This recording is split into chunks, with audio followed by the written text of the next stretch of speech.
Britain ఆర్థిక సంక్షోభం ముదురుతోంది. నిరుద్యోగిత పెరుగుతోంది.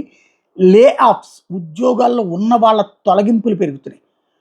బ్రిటన్ కంపెనీలు 13,000 జాబుల్ని ఒక్క జూలైలో ఉద్యోగాల నుంచి తొలగించినాయి.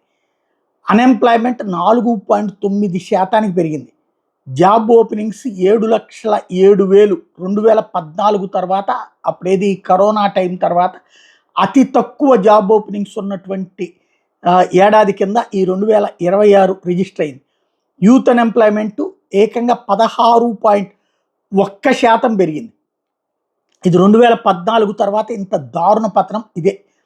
ఆల్మోస్ట్ 16 నుండి 24 మధ్యలో ఉన్నటువంటి వాళ్ళు, స్టడీయింగ్లో ఉన్నటువంటి వాళ్ళు, ఏదో చిన్న చితక జాబ్ చేసుకునే వాళ్ళు సఫర్ అవుతున్నారు. గ్రాడ్యుయేట్ జాబ్స్ అయితే 33% పడిపోయినటువంటి పరిస్థితి.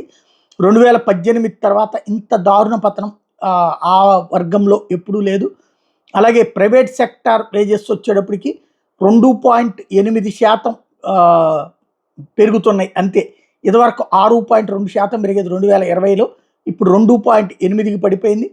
ఓవరాల్గా చూసుకుంటే బ్రిటన్ పరిస్థితి ఆర్థికంగా వరుసబెట్టి దెబ్బతింటుంది. 1998 తర్వాతన యూకే అతిపెద్దదైనటువంటి నష్టాన్ని చవి చూస్తోంది అన్నటువంటి నిపుణులు చెప్తున్న లెక్క.